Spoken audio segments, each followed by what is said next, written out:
Brews and Banner Podcast. Banner Podcast. Brews and Banner Podcast. What up, what up, what up? Welcome to Brews and Banner Podcast. I'm your host, Rob G. And with me, as always, is the Legendary Brew Crew. What up, fellas? I was reading this weekend. Mama. Nah, it doesn't taste like dirt. My name is Lou Belgium, ladies and gentlemen. I'm wondering, Does Delaware have an actual culture? This is the podcast that we talk about beer, but we also talk about a lot of things that's happening in the world, politics, movies, anything really that comes to our mind while we're here sampling these brews. Grab a drink and pull up a chair. Ooh, we love you, Brews and Banter Podcast.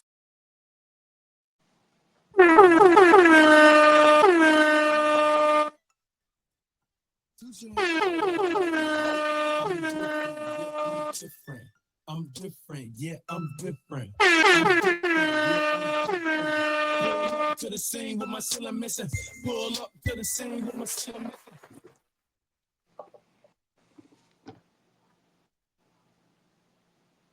What up? Welcome to Bruising Banter Podcast, where the topic is rock and the brew. Well, that'd be the fuel. I'm your host, Rob G, and with me, as always, the Legendary Brew Crew.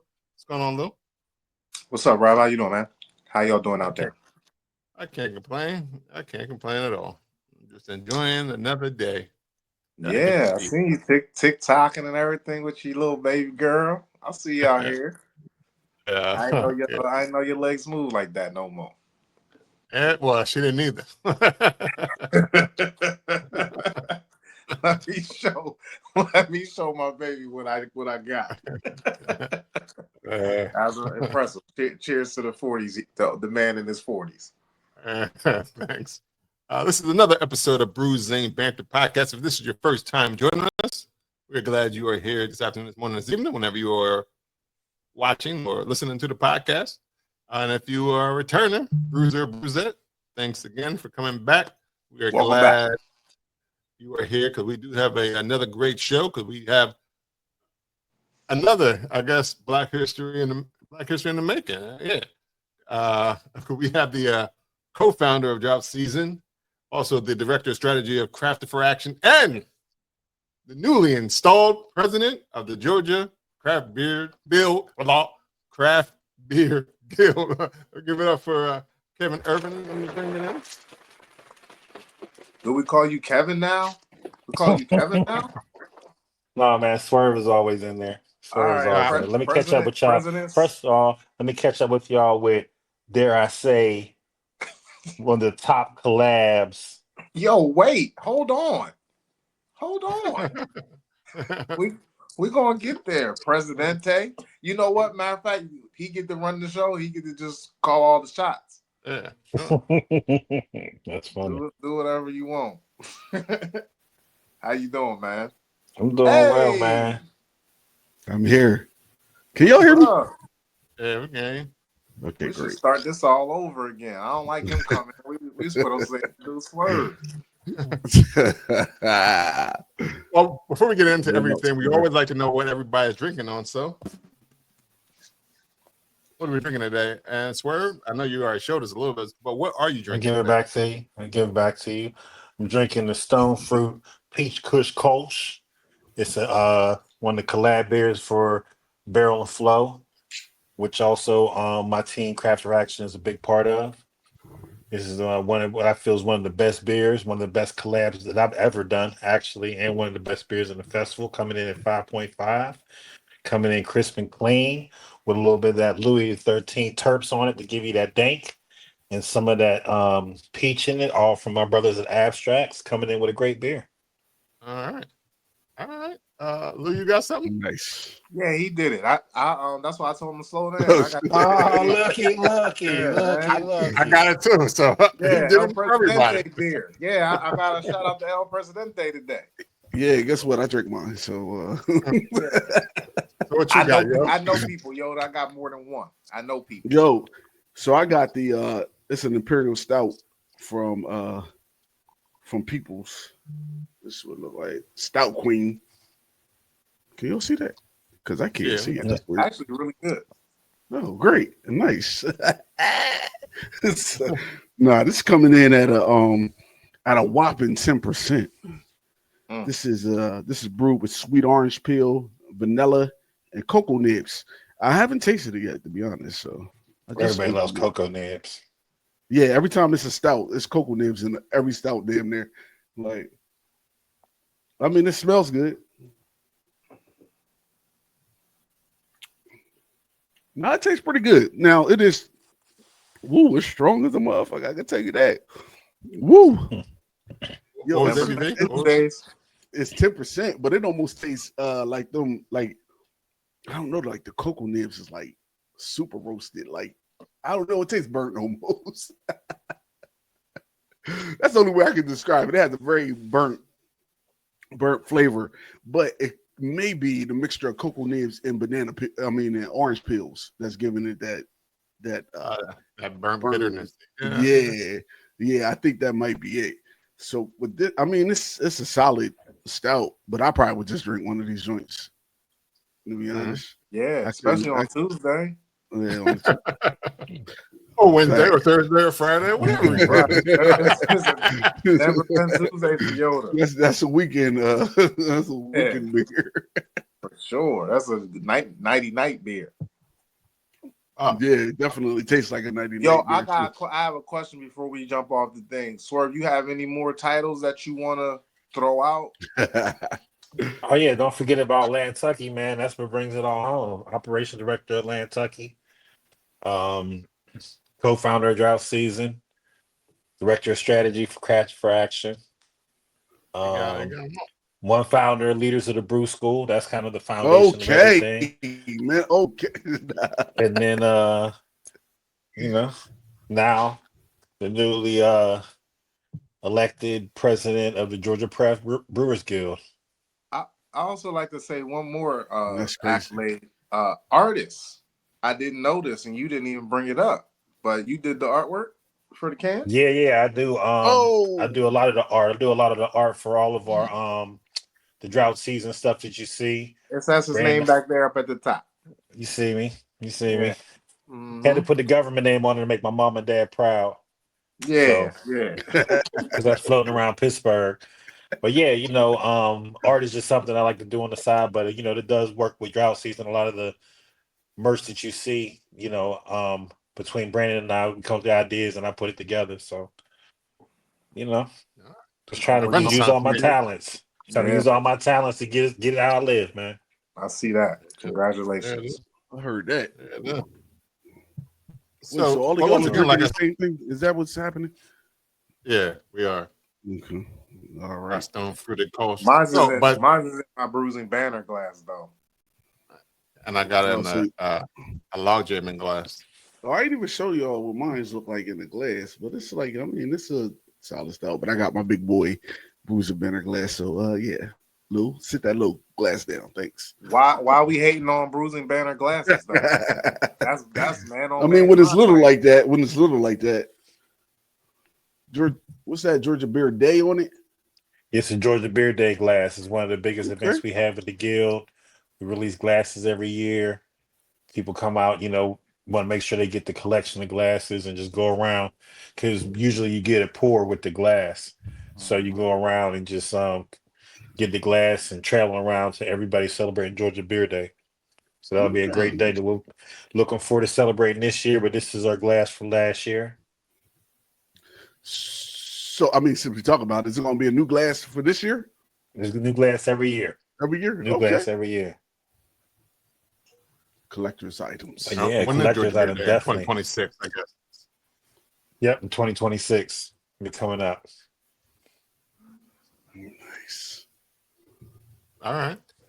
Well, so once again, congratulations on becoming the president. And I guess the main question is, why did you want to be president of the Craft Beer? That's a great question. You're already doing a lot, right? And this ain't a little. Nah, it isn't. It isn't. Wherever I feel I can bring value to a situation, I like to be involved. I fortunately had when I lived in Florida, I worked a little bit was sat on the Urban League's board of directors, because I was president of the Urban League Young Professionals then for 2 years. So I've already kind of sat in this space early in my career. So I was excited to have an opportunity to do that where I'm at now, where I've had some, 20 years of a career under my belt, some, some time to understand how to really bring value to the position. And honestly, it wasn't really my intention to necessarily be president, but I really wanted to, um, I think, bring some things to the table that I felt could make a great guild even better. As far as Right. like just really getting some of the meeting structure down, just like what I feel like in my opinion, would be not to say it was bad, but it just be a little bit more streamlined and listen to the concerns of our members of bringing some things to the table that aren't so based off of legislation and trying to change the three-tier system. That is definitely still a goal of ours to bring self-distribution, to raise the amount that so breweries can sell out of their tap rooms. But there's other concerns that breweries have that we want to address. Just bringing lips to glasses and people into your tap room, giving education to your brew tenders that they can take and build their career off of. Bringing more highlight to Georgia beer and things like that. I think that can really raise what we're doing. And with my platform having some national appeal with drought season, with we're doing with Crafted for Action, I can leverage that. Well, my intention is to leverage that, I should say, to build up Georgia beer. Right. And for people who don't know what a craft beer guild is and what they do, can you explain that to the people who are listening? We're basically the advocate for all brewers in Georgia. So that comes with legislation, as far as again trying to change or address how we can move around the three-tier system to build proof of concept so our breweries can build themselves up to possibly get distribution where it makes sense, or just if they want to just have beer for their city or neighborhood, whatever that may be, being able to advocate for them to sell their beer how they best want to serve it to be a successful business. Also to promote it on this level and to let more people know about Georgia beer. Some of you guys you're drinking too. We're having Georgia beer right now. You know what I mean? We're drinking, as far as I'm concerned, because we're involved with it. So just promoting all the great things Georgia beer offers and making sure that people see that and feel it. Nice. Speaking of the guild, is there membership? How do you get membership? Can everyday people get membership, or is it just brewers and Well, breweries? we have levels of membership. Like we have members, we have non-voting membership. So those that like are advocates, for people that want influencers, they want to support the guild. That's an opportunity for them to support our movement. But to be a voting member, you have to be a brewery or a brew pub to be a voting member. Once you become a guild, and your membership's based off your barrelage. That makes sense. So there's levels of membership based on how much you produce per year. Correct. Okay. And then we also have our allied services, which are like support, like businesses that support stuff in the industry, like as far as like things that help you balance your power bill or product or shipping or cans, or what I'm saying, anything that, like, all the business. We have a branch of those partners that support all our great Georgia breweries and give them access to all equipment and services that they may not be able to get to, not being members of the guild. Now, Swerve, when you was talking about the tiers and it's based on the barrelage, does that mean that the bigger breweries have more influence within the guild than the smaller No, ones do? well, I mean, I think what I always say is a squeaky wheel is going to get oil. So whether you big or small, whoever's really being involved and advocating is usually going to get a lot of the attention. Now, those bigger names, just because of who they are usually going to get attention, but that doesn't change what their voting is. One vote, one member, regardless of your size. Okay. That's spoken like a president right there. Yeah. That sounds just like a president. So let me ask this: like, what has the guild changed so far that you know of? Before you, I know you just years before I was here, because you gotta think we're in the Bible Belt. And that is a great question. So you gotta think we're in the Bible Belt. So when I used to come visit here, you couldn't get any alcohol on Sundays. And if you wanted to go to a brewery to have their beer, you had to get a token, go on a tour, and those 2 tokens, you could get a sampling of the beer. You couldn't really like get a glass like you could just pull up to a brewery and just get a glass. I know it sounds crazy, but our one of our former guild boards, they were involved in getting that change, working with legislation, working with lobbyists, working with the public to just get people behind making those changes, which you got to think is this is legacy of years and years of people that working for these distributors and have done this probably since moonshining days, and changing those laws aren't really the easiest thing because you got to find a middle ground. So that's what my hope is within my time on the board and my time as whether I'm in presidency or not, is how can we find a middle ground that our smaller breweries can find a way to build proof of concept and get their self-distribution to festivals, to their area. And then it makes sense for a distributor to want to get with that brewery because you've already built proof of concept and not leaning on the distributor to try to sell and get you in a finite amount of space in a grocery store or wherever you may buy your beer at. Right. Now, I guess because you were elected and stuff like that. So what, I guess, as an election, normally you have like a platform you're running on. So what were the pillars of the platform that you ran on that you really wanted to see? Like, what is your top priorities as the president? Well, it's funny you say that. It's not really. It kind of so the way it goes is that to get on the board of directors, the members vote you in, and then within the board of directors, we choose who's going to be those president, vice president, and so on. And that happens throughout a meeting. So I guess I didn't get elected off of a platform, but my intentions have always been, whether I was a president or not, were to build more things in the guild that can help our breweries, um, takes time, that can take years, but getting your tap room staff to be certified beer servers, giving them opportunities to possibly be cicerones, which they may not have thought of that as an opportunity or career path. So, doing things like that to just strengthen the experience that your customers are going to have. And then also doing things to bring more attention to these breweries, these great breweries. I mean, there's breweries we have here that have been, asked to have their beer be put into certain competitions, this invite only. We got Creature Comforts here, their beers in all the Marvel movies. We have, and then not without beer, just the beer community we have here, which, all of you guys know very well. Outside of myself, my sister and partner, Jen Price, my brother, El Sharpton, my other sister, Latrice, Berry Godmother. You just have a lot of solid people in Georgia that aren't even, brewers, but bring a lot to the craft. And that's one of the things that I want to highlight and get more involvement so we can uplift our state and the great beer that we have here. So was the previous president, was that person of color as well, or no? No, I'm the first black president in Georgia and the first black president of a guild nationally in any guild. Oh, burr, burr, burr, burr. That's what's up. That's what's up. Black history.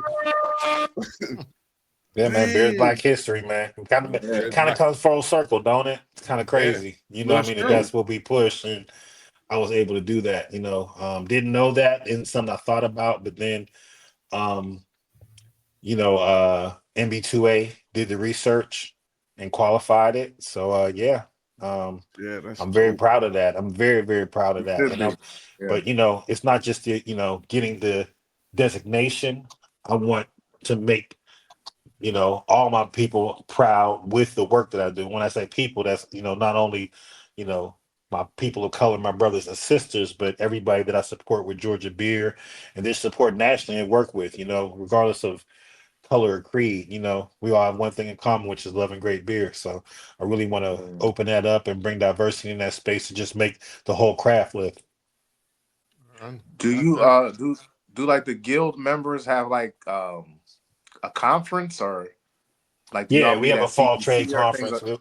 We have a fall trade conference that we have. Okay. We have a festival. So our main, I guess, our three events would be our fall trade conference, Georgia Beer Day, and our festival that we have in the summer. Those would be the three main things that we have. I think in the Now, last, Swerve, is that Georgia? Is that Georgia specific? What you just yes, mentioned, those three events. yeah, Now, all Georgia specific.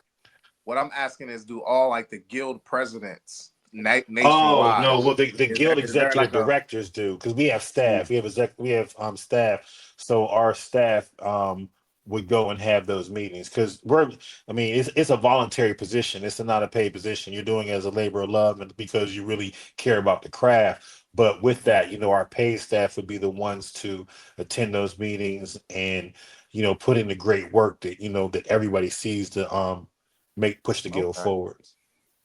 That's interesting. Okay. So when is the fall trade conference? When is that? I believe it's in. Don't have me lie. Let me actually look at the computer and not make it up, because I'm good for just saying dates and stuff. I'm the king of just saying some shit, and it'd be like, just throwing data. That actually wasn't right, bro. But man, I was on the spot, man. Had to come with it. That's not. You ain't come with it if it's a lie.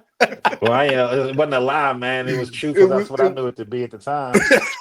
New information, man. When you get new information, you know what I'm saying? He was like, "That sound right. That sound right." Yeah. That is fall, right? right. Tell them it's November the 18th. Yeah.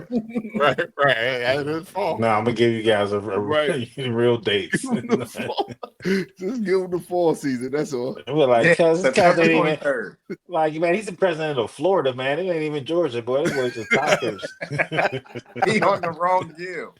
Yeah, the whole wrong guild, man.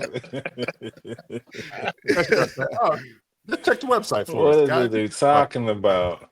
Yeah, you could just check the website, but since Rob, man, you got me here, man. Let me actually look some stuff up, man. Why you looking that up? Why you looking up the date? What actually is it? So the fall trade, it's a conference and trade show. So basically, our allied trade partners are going to set up booths for you to see their products, that you may be able to take advantage of being guild members. And then it's just a conference, kind of similar to what we had at Crafted for Action on that Friday, where have different sessions about the industry, some welcome events, some happy hours, things, just to bring us all together in the industry. A lot of times you don't get to come together with your colleagues. That's what we feel at Barrel and Flow. You know what I mean? That's almost like a reunion for us to come together, because we normally wouldn't. So kind of a similar thing on a state level. Gotcha. That was going to be my next question. The state is state only. Yeah. Yes.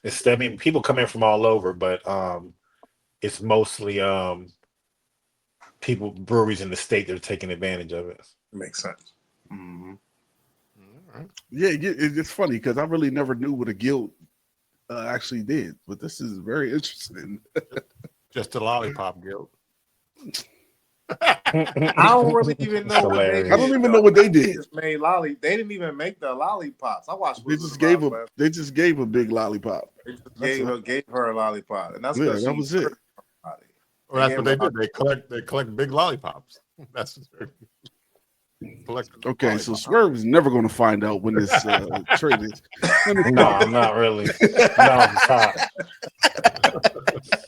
it is in the fall between September the 22nd and November. What is? I don't know. I don't want to get wrong dates. I got dates in my mind, but I don't want to say I'm out there wrong. So that's why I want to make sure I got them down for the sure. date that is going to be irritating, because when you find it, it's going to be the date that you got in your mind. Yeah. Yep. You could have just fine with that. I'm fine with that. I want to qualify correctly. I'm glad you're not a president just because you got this status. You're not going to just start lying all the time. That's good. It's a lot of full transparency.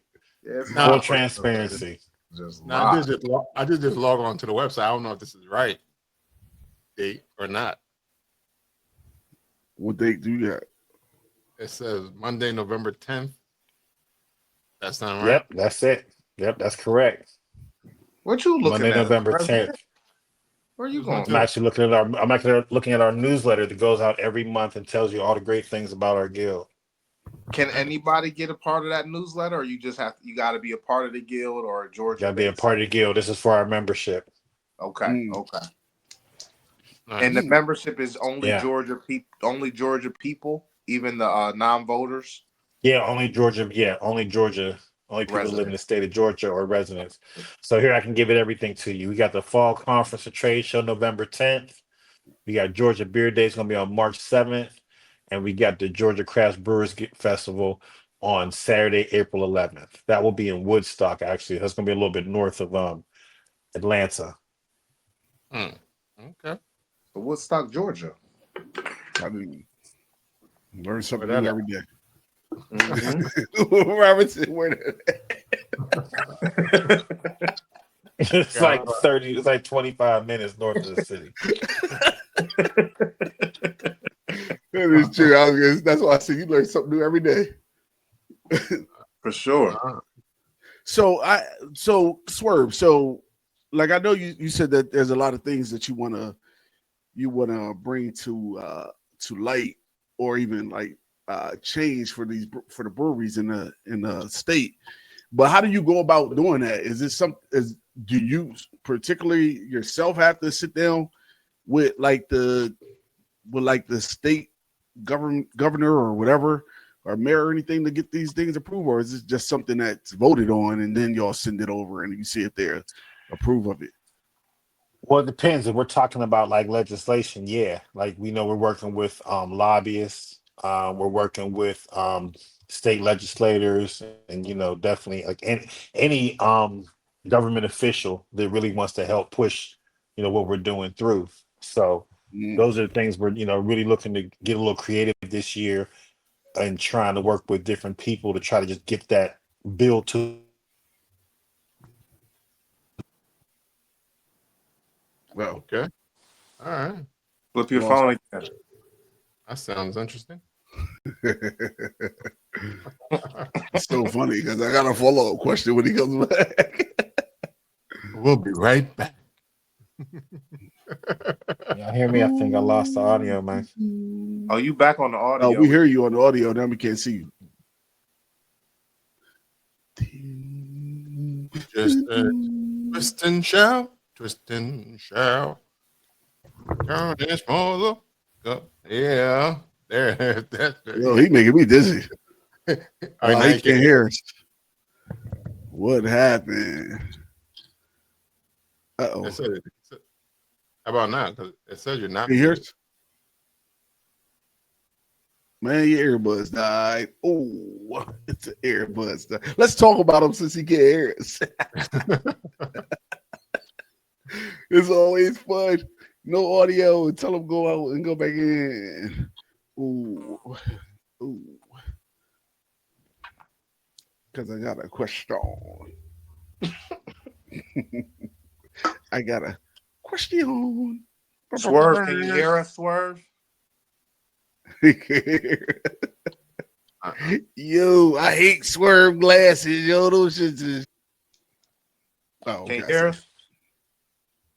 You still can't hear? hear? Okay, Pause that thing again, Rob. Pause that thing again, Rob. El Presidente. All right. So who was asking the question? I was. Damn. Oh man, after all that shit, I done forgot. Yeah, you gotta write that because down. the dope part is I had a follow-up question to the question that I asked previously. I do have a question. I do have a question. So is there anything that in the past that's received pushback, right? From like legislation or anything of that nature? Oh yeah, self-distribution. Self-distribution. So is that one thing that you want to work on yourself to see if you have a way of doing it? That's one of the main things. Yeah, I mean that's like the biggest thing overall because self-distribution. I mean, it gives you look at it from a business perspective. Like I always use the example of like Girl Scouts when they're selling their cookies. They don't got to check in with Little Debbie before they pull up at the grocery store. They just come selling their cookies. You know what I'm saying? That's So they're Oh, that cookie but sound it's true. crazy. But it's true. Because they don't got to say, okay, hold up, Little Debbie, you want to sell these cookies, little girl? You got to sell them to us and Little Debbie's, and Little Debbie will pull up. Or, you know what I'm saying? Right. Yeah. You know, Auntie Anne's or whatever business, you're able to build. And that teaches them how to build business. And that's how the Girl Scouts build a business of just selling direct to consumer. So it's the same thing. When you're a new brewery, no one knows who you are. So you're fighting with every brewery, every space is all taking. When you go to the grocery store, all that space is filled. There's not like, hey, empty space for new breweries. It's just not there. So you got to build your proof of concept. If you're able to self-distribute, you're able to get it to a festival, get it to your neighbors, get it to certain people. The people get the buzz around it. And then from there, then you know what I'm saying, then the distributor can like take it from there, but you don't have that opportunity. You got to directly get with the distributor or just build it out of your tap room and get people to like your space. And then for that to win, you got to have a space that people want to go to. Because you think about breweries are usually in industrial parks, things like that. You don't really have them, you know. You're lucky if you get one that's in like a walking space or like a strip mall, somewhere where people are already walking around. So there's a lot of factors you got to just, as a business making beer, you got to get against, on top of you can't even sell it directly to consumer outside of your space. So that's why we want to change that to at least find a middle ground where distributors can give some, you know, open up the reins a little bit for breweries at least distribute in their neighborhood or to festivals or in a certain mile radius of their brewery. And then at that point, in my opinion, that's, if I was a business and I was a distributor, those are the businesses I want. I want the ones that already built up some name recognition. They're already pumping. And then I'll help get you in these small little towns and get you up there because you've already done some of the legwork, as opposed to nobody knows who you are. So now I got to move out my accounts that already have name recognition to put you in there. And you know it just as well as I do. When you go to certain tap rooms, there's certain beer that just has to be there because of the name of it, you know, and then you're fighting for maybe one tap, two taps, and then against that. So I think it's fair for both parties to have some sort of self-distribution. So that's what we're really working to find a middle ground with. So that sounds like Delaware. Right. Yeah, it's so, it is it's the so same thing in weird. Delaware. So like in the long story short, you can't, like, if Bruising Banner Brewery was in Woodstock, Georgia, and there was a mom and pop grocery store in that same town, we couldn't just do a deal with them and put our beer. They was your neighbor. They wouldn't have to be in the same town. If they were your neighbor, you couldn't take your beer out of there and give it to your neighbor. You would have to go to a distributor, and that distributor would have to give it to your neighbor. It doesn't even have to be the same town. It can be that close. Damn. None at all. None at all. Yeah, but I could buy. Look at it from this perspective. I could buy the beer from the brewery, me as a customer, and just give it to my neighbor. Yeah, you could. I mean, you could give it to them. You know what I mean? But that's not building business. You know what I mean? We're not in the business of giving beer. But even so, like, I'm, you know what I mean? Like, it could still, that's like me owning the brewery. I couldn't let them buy the beer from my neighbor couldn't buy the beer from me. No, because if they bought it from you, they can't resell it. So if I sold you a case, you can't then mark it up and resell it. You know what I mean? So that's, you know, right there. Because if you do that, then I'm now being a distributor because I've sold you something that you're reselling. So, I mean, here's both sides of the argument. The distributors feel like that they're controlling the market, that they're making sure that the market's level and is even, and that they're also making sure that more alcohol doesn't get out there. Like, that's a lot of the things that you're going against of, you know, bringing in more alcohol into the space. And again, remember we're in the Bible Belt. You know what I mean? There's people that don't want any alcohol at all because of, you know, that's not something they're into. So it's really, in my opinion, like anything, finding middle ground, finding something that makes sense for all parties involved.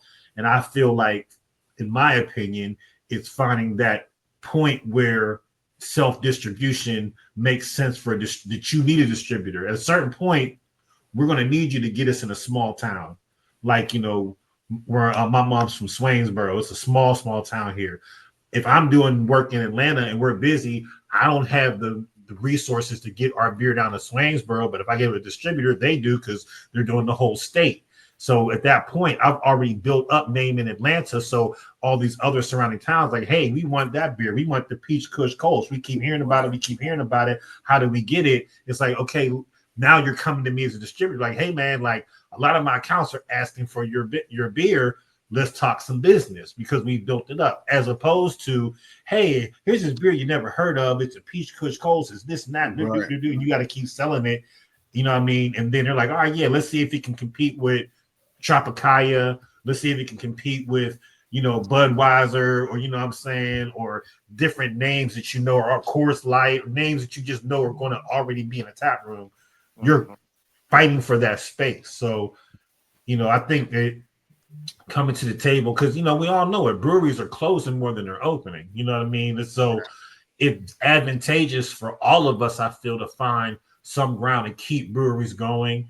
And then for those distributors to get a thriving business that's built proof of concept, not just coming to the table hoping that people like their beer. Right. Damn. It makes shit so difficult. What is it that the government doesn't make money off of that? Like if they just want, I don't want to get opinionated, I think their interest is controlling the market and building what they feel is a fair marketplace.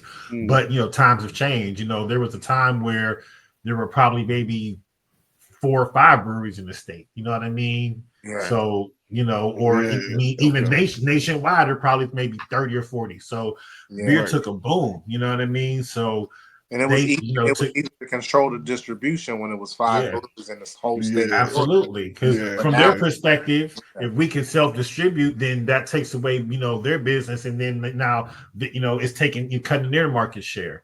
But now it doesn't. Okay. So it's 20 times more breweries in the state than there was 30 years ago. Right. So that self-distribution would help and then you get to the major market distribution and you call on those guys at that time. Oh man, it seems backwards.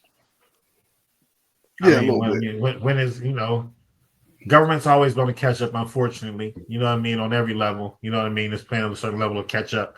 But hopefully we can find some middle ground with this space.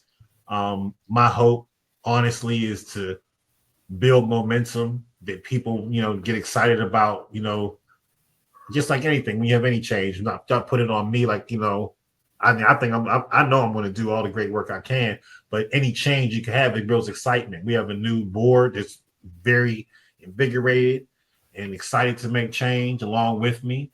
And I'm excited to work with them. So I think that we're going to make our membership proud, and people like yourselves that, are my brothers and have supported me. We're going to make you proud in what we do here to just uplift Georgia. And when you come to visit, you'll be able to feel it and see it. And the guild, my hope is that the guild is a major part of that. Nice. Hey, that sounds presidential. yeah, you do. And it's crazy. That's what brings me to my next question. Why do you care so much?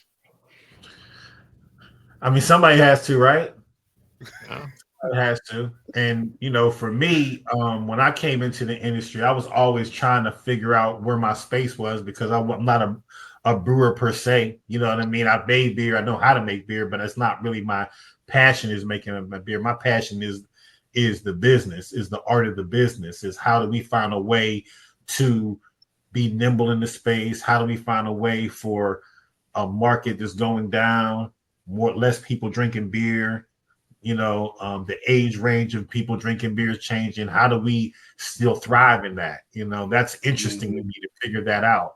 Things like Barrel and Flow, like, that have, been one of the best beer festivals in the nation, as voted by USA Today, as we've attended, to make sure things like that are highlighted. And those things are keeping, craft beer going. Things like Crafted for Action that are bringing people into the space.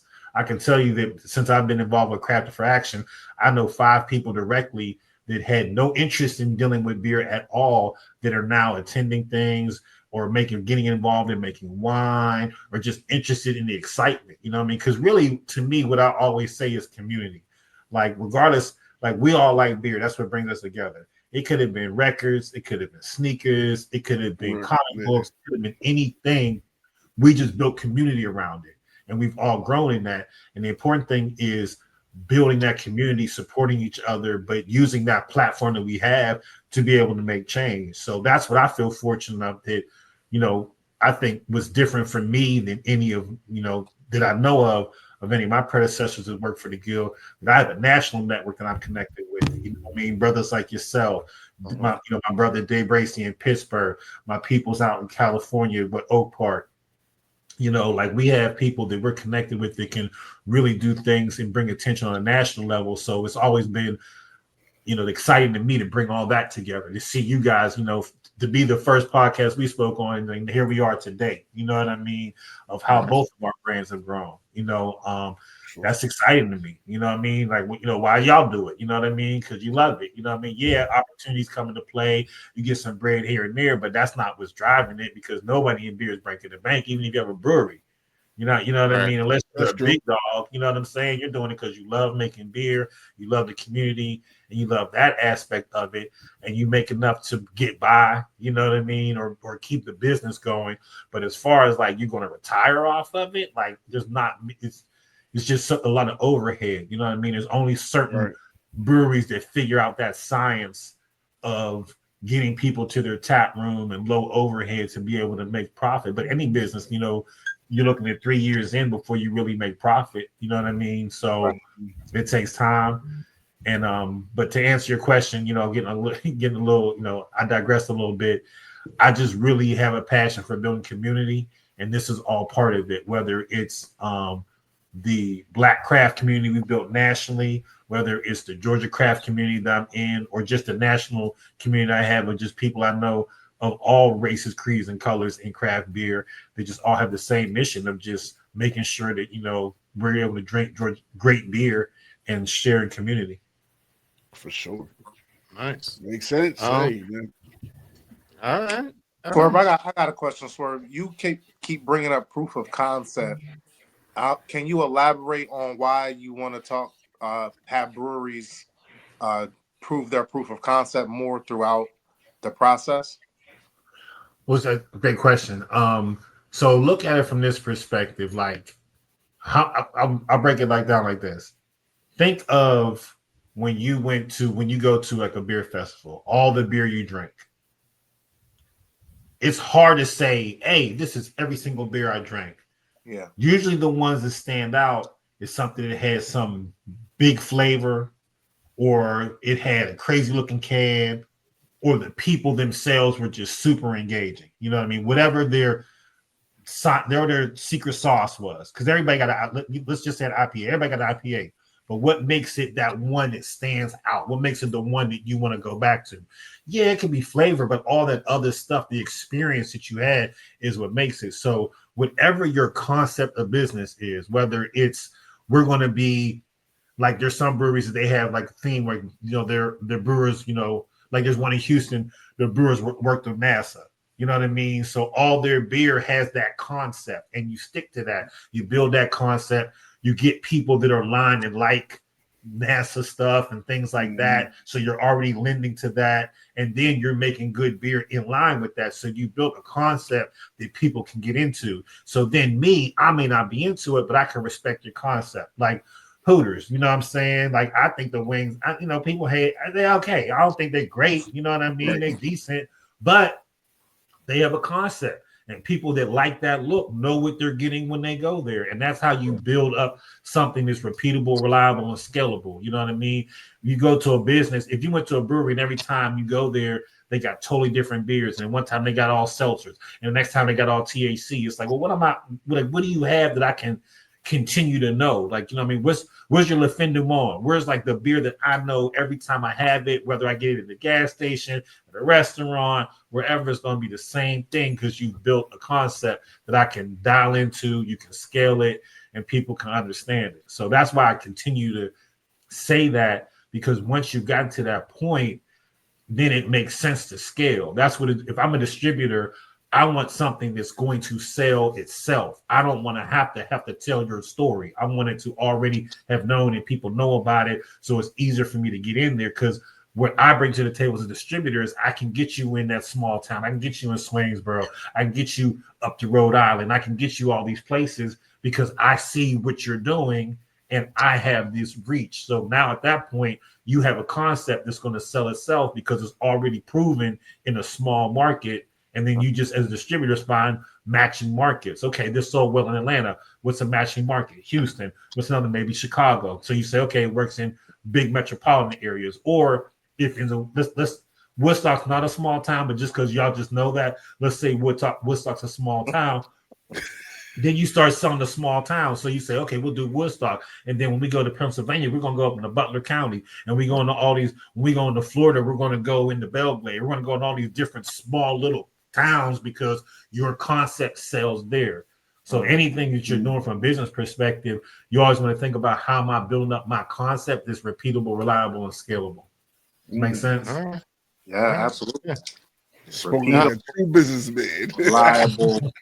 Now, I know you had talked about like there's a lot more breweries closing and opening, but do you see in the next 2 to 3 years, do you see any potential growth opportunities in craft beer, and what do you think they are?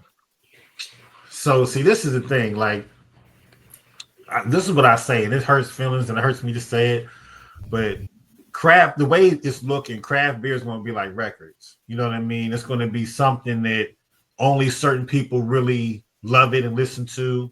But from a business perspective, there's other ways to get your buzz that aren't beer. You know what I mean? There's THC drinks. There's CBD drinks. You know what I mean? The people are getting more healthy and just getting away from drinking altogether. You know what I mean? So it's how do you focus in on your core network? Because, people that love records, they love it. Like I'm one of those people. So if a DJ's spinning vinyl somewhere, I'm going to make more of an effort to go there because of the experience I'm going to get. So I think honing on what we are and knowing that and being true to that. Sometimes we get, in any industry, you want to get with the times and you start getting out of it. And, anybody knows I'm definitely a fan of any THC or CBD drink, but to me, they're two separate things. You know what I mean? They're not really the same thing. They can exist in the same space as beverages, but it's starting to get muddy of them being like in the same family. And I think there's two separate things. And if you're going to go there and do it well, but understand you're in two different lanes. It's almost like if you're going from doing beer and making liquor, like, yeah, both of them will get you lit, but it's two different things that you're doing, two different markets that you're even marketing to. The people that like to drink beer pretty much, like, I'm not going to, when I like the community of beer, I want to have a couple beers. I want a sessionable beer. I don't know too many CBD or THC drinks that are sessionable. You know what I mean? You're going to drink one, maybe two. After that, you're going to be lit. You know what I'm saying? As far as like that, and not really sociable and all the things. So, that's what I think is important, that we know what we are. One thing I always want to mention is that even though in craft beer going down, the more breweries closing, Black breweries is going up. Breweries of color, women owned, we're still advancing and growing. So, and that's good for the industry. That's not like a us versus them. That's showing that maybe there's things that we're doing that we're still thriving, that the industry can take a look at and possibly partner with us or seeing what we're doing. One thing that we do well is we build community. We build events. We release beers. It's like a record release. You know what I mean? A lot of other breweries that, aren't in that space, they don't do that. They just have a beer out. Hey, we have a new beer. But you got to make an event to get that buzz around it, to get people to your tap rooms on Wednesdays, Tuesdays, Thursdays, to keep your business going, because Fridays, weekends are always going to be cracking, but a lot of time that's not enough to really keep things going. So I think just tapping into being diverse in how you're marketing it, but but as anything, staying true to what you are. All right. Now I only have one last question. I know you mentioned all the events that the Brewers Guild does, but is there any collaborations or other events outside of not just individually at the Brewers Guild that you're excited about that in beer? You said that I'm involved in, or just in general that the guild is excited about the collaborations or something, but it's not necessarily the three that you already mentioned, but maybe there's another. Yeah, I mean, I think we got some exciting things we're talking about. Like I said, we have a really invigorated board. I'm so excited to be a part of. That our staff is excited. And we're excited to give that to our membership. So there'll be some things that we have coming up that are going to be some different wrinkles that you guys will see. That'll be things that can uplift Georgia beer, and things that people can really enjoy to get a better understanding of everything we bring to the table as far as that goes. Now, if you're asking me, what I'm excited about is that Barrels on the Bayou. That's what I'm excited about. Shameless plug for my homie Day. You know what I mean? But I'm excited for that. I'm excited for Crafting for Action next year. Those are things I'm excited for. I'm excited for all the releases that Draught season are about to do. We having our anniversary coming up. We're gonna have a beer dinner. It's gonna be great and exciting to discuss. So I can't wait to possibly get back on with you guys with my partner Brandon, who's now in Africa doing a Beers Black History panel as we speak. Nice. Also, a lot of great things that we're going to have that he's putting. My brother and partner is putting great work out there in Africa that we're going to definitely share with you guys. Our beer dinner we had in New Orleans that we have every year. So we're just trying to just do different lifestyle things in the in the craft to make it exciting and get more lips to glasses. So I'm excited about all that. I'm excited about talking with you brothers, man. You know what I'm saying? I'm always excited to run into you guys. I appreciate y'all support. You know what I mean? To see the Draught season drip, Blue drinking the beer. You know what I'm saying? So I really appreciate you guys. Just keeping the movement going, man. Just keeping it going. For sure. Absolutely. Yeah. All right. Any more questions for? I got questions. I still got questions. Come on, let's go. Look, Lou got his written down. Yeah, because I can't do two things at once. What's the term limit for you? 1 year. 1 year as a president, 2 years on a rolling year as a member of the board of directors. That was my second question. The board member. Wait, whoa, go ahead. I'm sorry. Go ahead. So you can't get back in the door after 1 year? Well, no, I can do 2 terms. So I could, after I've done 2 years, I can vote back in and go for another 2 years. So when we have our national, like I guess our yearly meeting that we have where we vote that in, that would be the end of my term as president for 1 year. And this is my second term on the board of directors. If I get voted back in, I would have 2 more years. And then I would still continue at that if I wanted to as president going forward, unless somebody wanted to challenge my seat. And then I would just have to go up to vote for that. Got you. But after 2 years, so you can do two-year terms, and after that, I forget, there's a certain period of time you have to wait off until you can come back on. So is that 4 years worth? Yeah, that'd be 4 years. Okay. So at most I could potentially be where I'm at. I could be on the guild for 4 years and potentially be president for 2 years if that would happen. Because I don't think we have any term limits, but I don't necessarily think it would make sense for someone to serve more than 2 years because you have a rotating board. So maybe you serve 1 year to kind of get whatever to lead that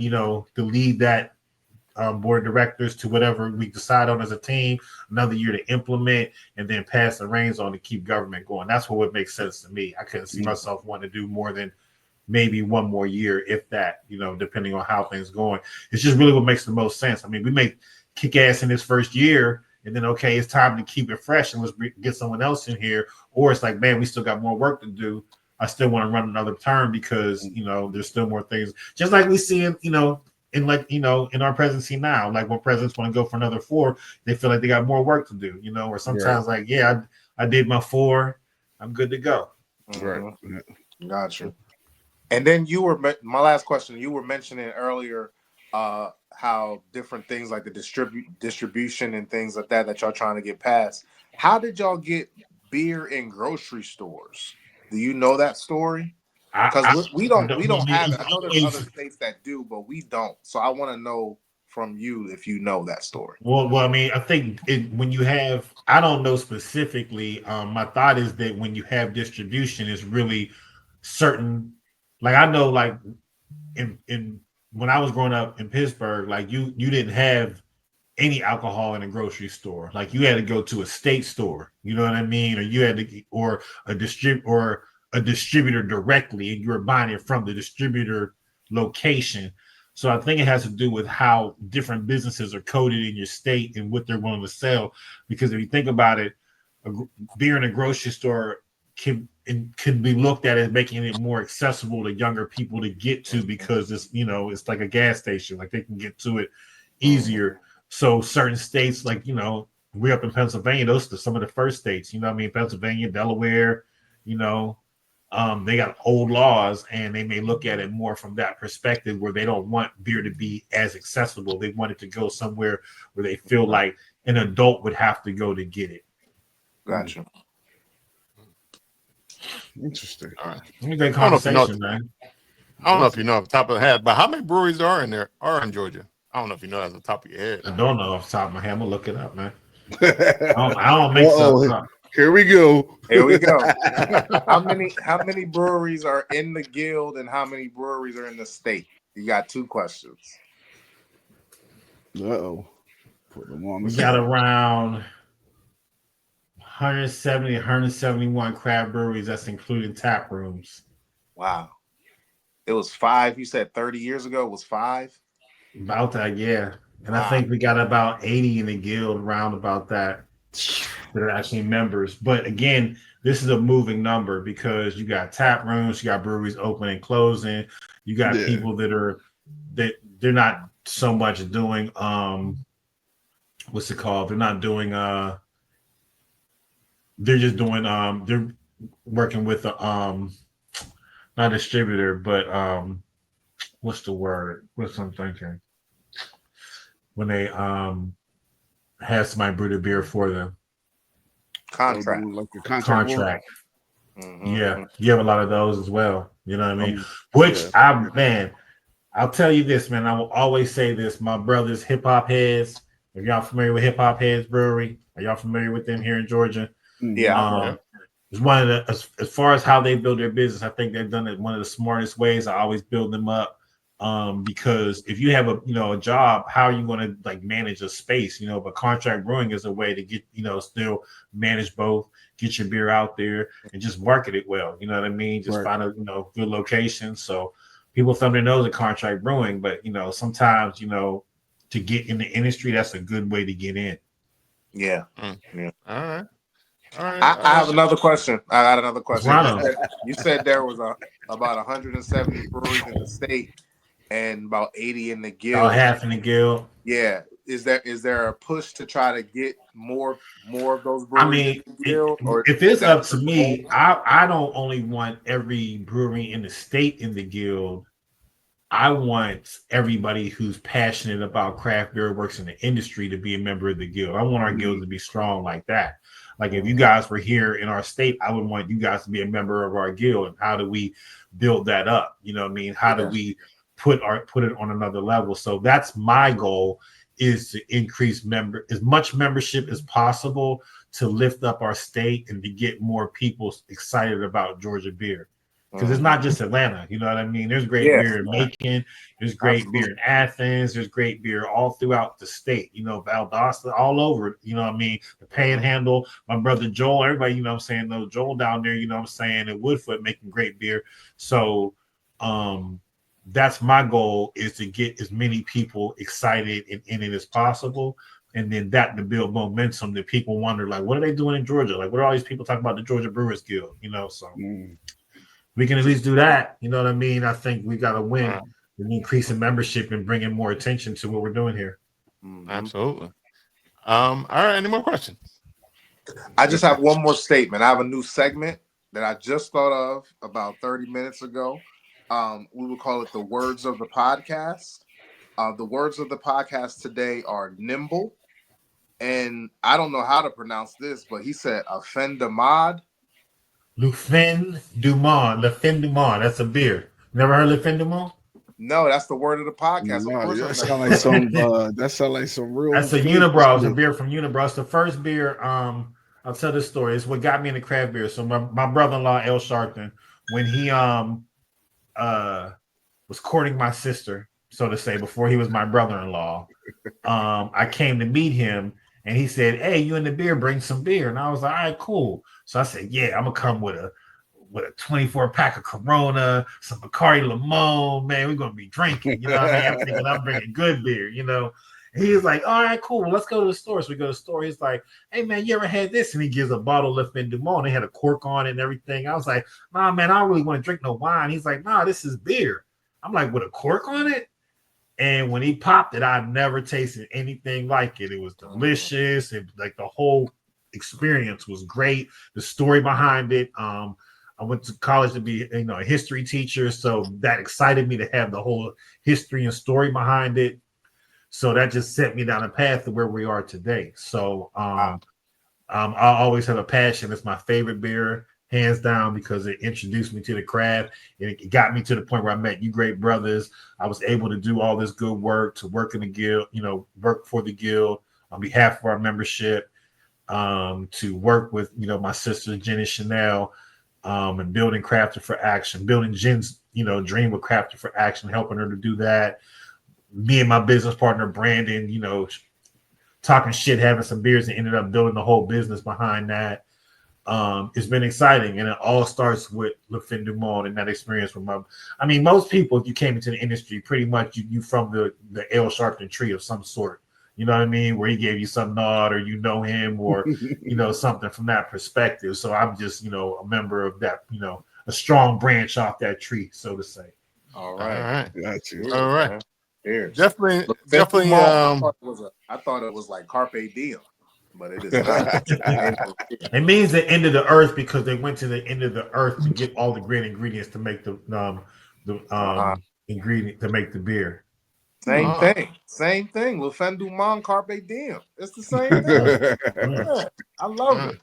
You'll see it. You're gonna see it. Like, that's that beer Spur was talking about. Hey, man, that's a great beer. I'm glad I started. Like, that's that beer. I can't afford that bottle. Yeah, I can't.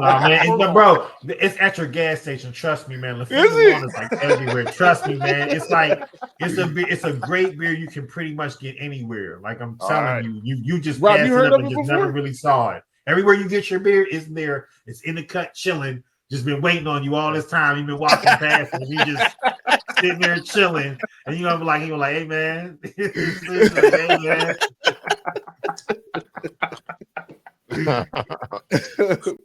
That's funny. I'm going tomorrow. Yeah, I want to look Tomorrow for it beer now. on I sale. need a bottle. I need to try it. The bottle shop. It's great beer, man. It's a German beer. It's a German beer. If you like German beers, you'll love it. Yeah, I'm glad I made this new segment. Shout out to us in our new segment.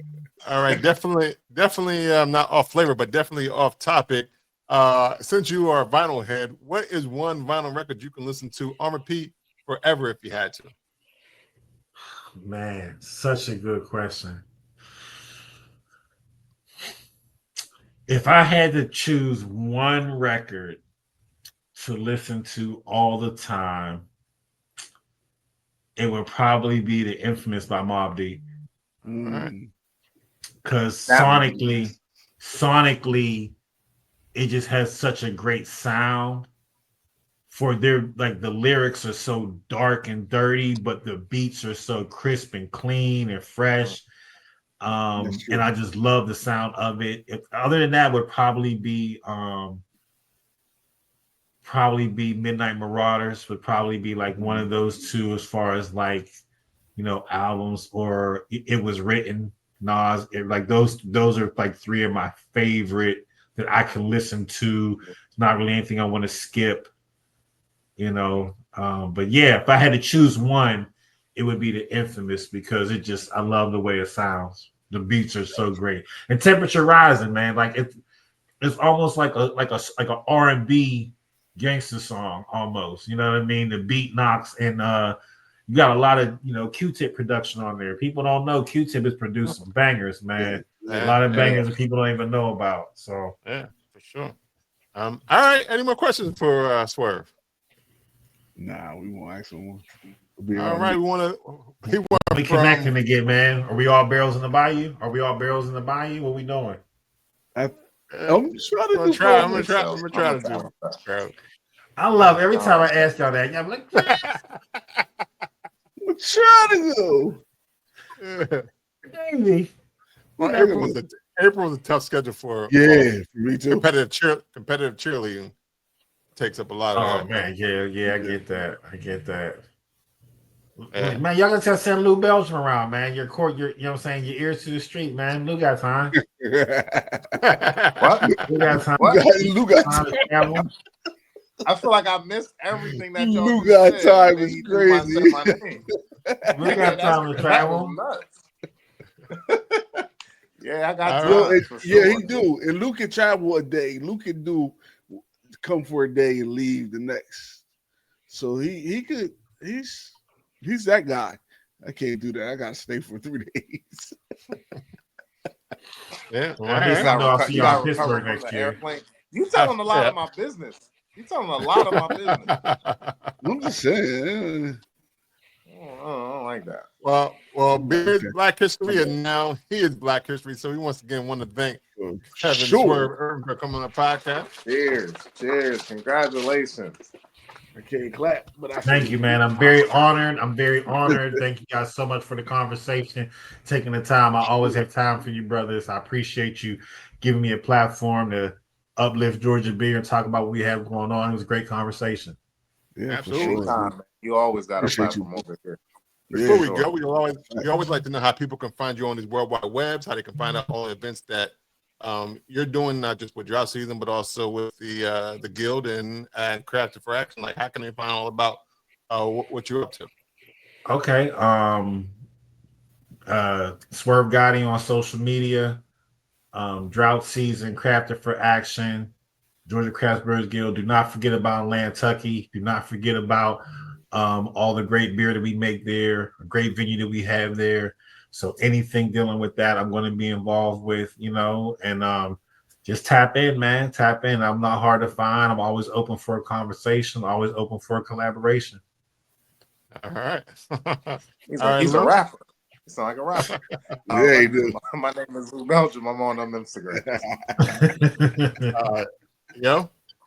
You can find me on IG at IM302YODA. All right. You can find Brewsing Banter Podcast on Instagram, Facebook, or Twitter at Brewsing Banter Podcast. You can listen to the podcast anywhere you listen to podcasts. You can say, Alexa, play Brewsing Banter Podcast because we are on Amazon Music. You can go to www.brewsingbanter.com and get the merch like this. You can see through right there, but or like that, like you ever got It on? looks just like his face. Yeah, Rob. I noticed it earlier. I was like, sheesh, I should wear a different shirt. Rob sitting there decking off the whole interview. He's sitting there. Right. He don't got no shirt on. If you want to follow me, Rob Stay Bruising, there it is. Bing, bing, bing, bing, bing.